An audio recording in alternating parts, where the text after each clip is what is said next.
open, you gotta be high sticking, holding the rod up and tight line. We used to call that high sticking years ago, before it became Euro nymphing. They also will tell you about you need the tungsten flies with the beads and the weight. Fine tip it, shoot your line down. There's a reason for that. They're competition angling. They're not allowed to add any weight to the leader. That's the reason for the heavy flies. Had an acquaintance of mine who was a competition angler at the time tell me, he's like, well, Tim, I can change fly faster than you can change split shot. I'm like, well, you're a damn fast tire. Much better than me. And I got almost caught up into it, talking to him one night. I went home. This was upstate. Went home, got out my powder scale, digital, and started weighing, because they weigh their flies in grains. And that's how you organize your box and your flies. Because that's how you're going to know how fast it's going to sink, what you need to do. I started looking at that. If I'm using just normal pheasant tails, I'd like to carry 3 of each size. I'll have 4 sizes. There's 12 flies.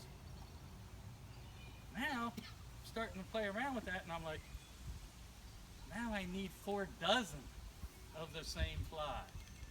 They'll use different thread to color them. I just said, I'm not a competition angler. I'm not doing that. What I can do is carry split shot. Now, I'm a little bit more organized than Joe Humphreys, because what he always did was he had a handful of all sorted in his pocket, in his vest, and he'd just pull them out and pick out which one he thought was the right one. Now, the thing we have gotten, in my opinion, from the Euro nymphing is longer leaders, and they are better. Now, the leader I'm going to show you now is one I would use in this type of water conditions, and the same thing upstate. Now, I do have a different line for on this rod. It is a Euro line, and I might be fishing an 18, 20-foot leader. That's going to be spring, high water, lots of weight, and I can hold that, and I can have that line tight the whole way. If you go up in the streams like Big Fishing Creek, Slate Cedar, and you think you're going to walk up like this and cast out there and catch a fish, those fish are already all up and under rocks and gone. If you read anything or look at how Harvey and them are doing it, it was always downstream, more like dry fly fishing, except with nymphing technique. So the rod that I use, this is my preferred rod for nymphing. It's a 10-foot 4-weight. It's a Sage ESN. The biggest thing you want is a very limber rod. You do not want a fast action rod. You want to be able to cast short lines and tuck and make it happen. If you have a fast action rod, you need more line to try to load it and make it happen. So on this leader, and this is something I think you guys should really just play with on your own. Don't believe any of this stuff. It has to be 24 inches and 8 inches. Yeah, well, what if they said 8 inches and you did 14 and you're still catching fish? I think it works. On this, I use Maxima. This is my butt section. As far as the line on this rod, this is a regular weight forward rod or line. That's all you need. Nothing special. I have 30 inches of 017 Maxima. I have 24 inches of 015. This is a cider leader material. This is made by Cortland, and it's 013.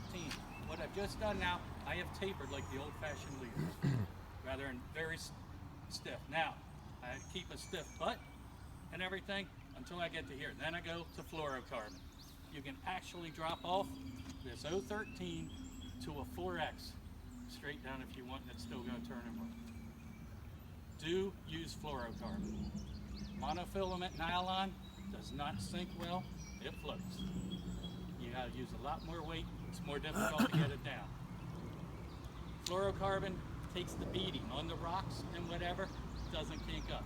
And as you're changing split shot, you're putting kinks in here, fluorocarbon stays good and strong.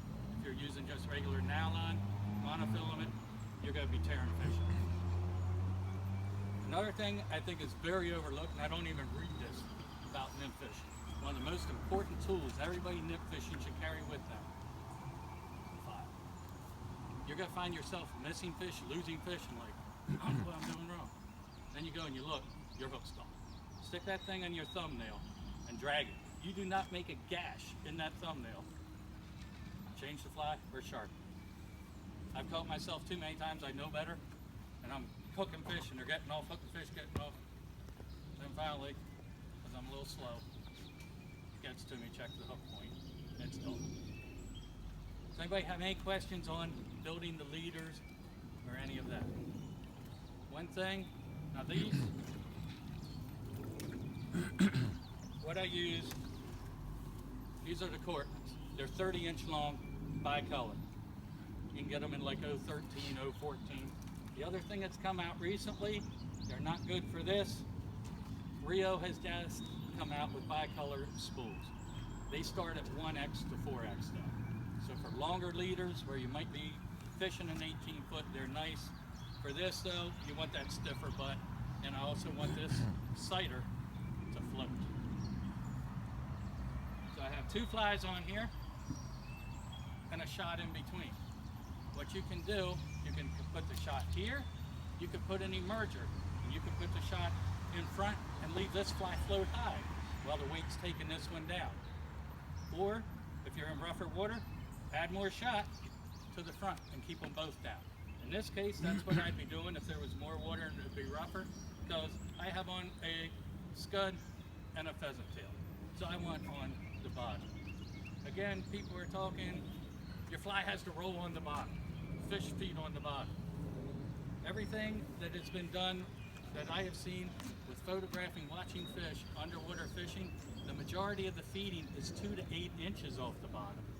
They're laying on the bottom, but they're catching things floating by.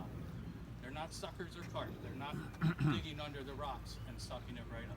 So if your shot is bouncing and your flies are just up a few inches, you're right in the zone. And you're not getting caught as much.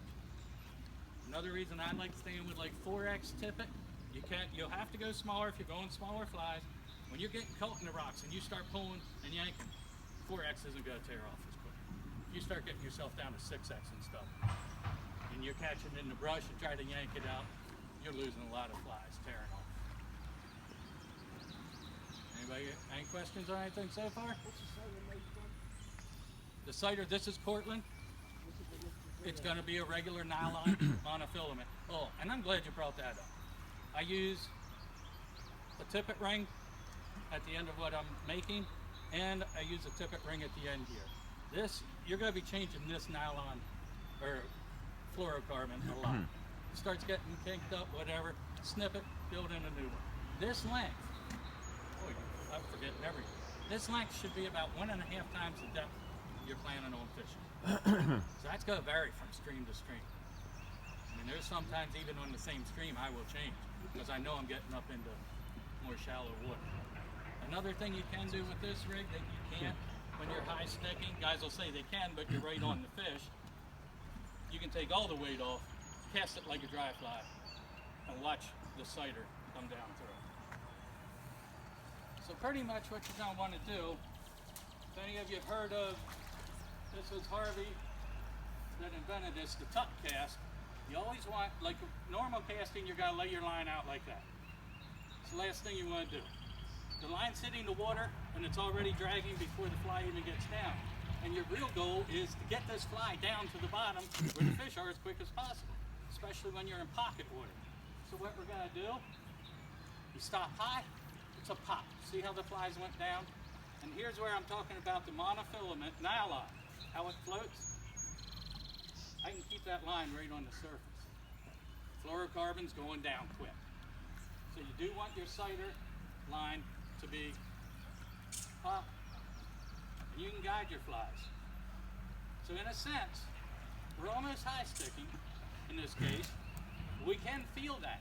We'll feel the take. Even with that, you'll see the line bounce, or you'll even feel it. It jolts through the rod. Again, it's a pop. Just let the cider go and just follow it in. If you have obstructions, nice thing with